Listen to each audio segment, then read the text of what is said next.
د عرفات د ورځې روزه نیول. مسلم حدیث دی پیغمبر علیه الصلاۃ والسلام فرمایي زه د الله په دربار کې دومره امید لرم و الله ته چې کله سړی د عرفات په ورځ روزه ونیسي. د عرفات ورځ دې ته وایي د اختر څخه یوه ورځ مخکې دا نم ذوالحجه چې کوم دی په دا ورځ سړی روزه ونیسي نفلي روزه نیول کېږي. پیغمبر علیه الصلاۃ والسلام فرمایي زه و الله ته دومره امید لرم چې تیر سوی کال او را روان کال چې څه ګناوې دي دغه روزه د هغو ګناو د پاره کفاره جوړه سي. د دغه روزې په خاطر الله پاک هغه ګناوې ورمعاف کړي. د دې روزې په خاطر الله پاک هغه ګناوې د ده چې دي هغه ورمټاو کړي. دومره لویه زوروره ورځ ده او دومره د ثوابو ورځ ده او دومره د اجرو ورځ ده. اوس بله خبره ده عزیزان، خبره دا ده چې اوس به نو د عرفات ورځ موږ څنګه معلوموو؟ زموږ عام طور راواخله مثلا د سعودي و د نورو ملکو په مابینځ کې یوه ورځ فرق کې، نو څه کول پکار دی عزیزانو؟ اسانه خبره دا ده چې عرفات ورځ و هغه ته ویل کېږي چې د اختره څخه یوه ورځ مخکې د سعودي سره تعلق نه لري. هغه بله خبره ده چې د سعودي یوه ورځ چې د مطلب هغه زموږ څه مخ و شاته یو سره د عرفات ورځ هغه ده چې د عرفات پر میدان خلک درېږي. نه نه دا ورځ نه ده. د عرفات ورځ و دې ته وایي چې د اختر څخه یوه ورځ مخکې نم ذوالحجه د عرفات ورځ ده، لسم ذوالحجه دا د اختر ورځ ده. نو اوس د عرفات په ورځ باندې سړی روزه ونیسي څو اجرونه دي؟ د الله رسول فرمایي تیر سوی کال را روان کال چې کومې ګناوې تا کړي دي صغیره ګناوې تا کړي دي د الله رسول فرمایي زه امید لرم چې الله پاک به دغه ستا دپاره کفاره کړي. اوس نو بیا موږ دپاره پریشاني جوړه سوله چې عرفات چې دی هغه مثلا پرون تیر سلو او زه نن روزه نسمه، نو چې نن روزه ونسم زموږ اختر سبا دی او د سعودي اختر نن دی، دلته په یو دنیا کې یو ځای اختر دی بل ځای روزه سي. اسانه خبره به در وښیم.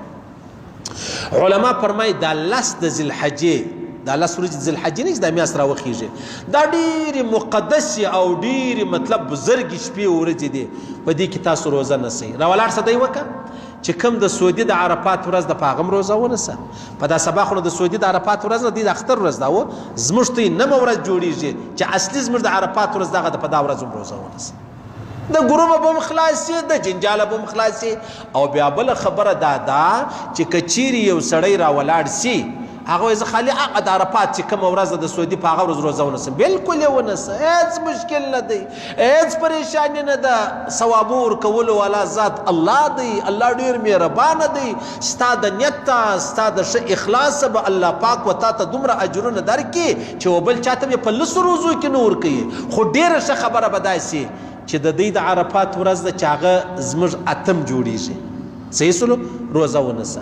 په دا سبا باندې د دوی د اختر ورځ د زموږ نم دی چې زموږ د عرفات ورځ بلل کېږي. په دا ورځ باندې روزه ونیسه.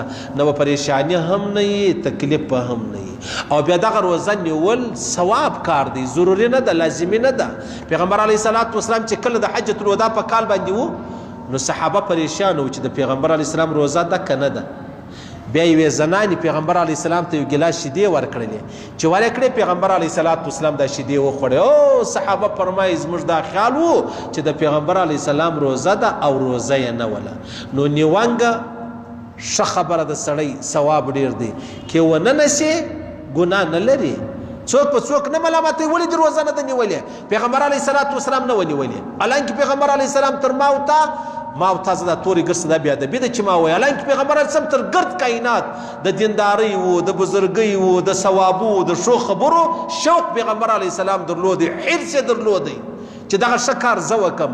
خو چونکې حاجیان ستړي نو د ستړیا د وجې چې دی روزه ونه نیسي نو ښه خبره ده. کې ونیوله پروا نه لري، ګناه نه لري، ثوابونه یو الله په خبر دی چې څو ثواب دی. خو عام طور حجي چې دی هغه ډېر لوی بیا به دی مطلب هغه ټوله ورځ ورته ګوري، عبادت ورته ګوري، ګرمي ورته ګوري، په پښو سفر ورته ګوري.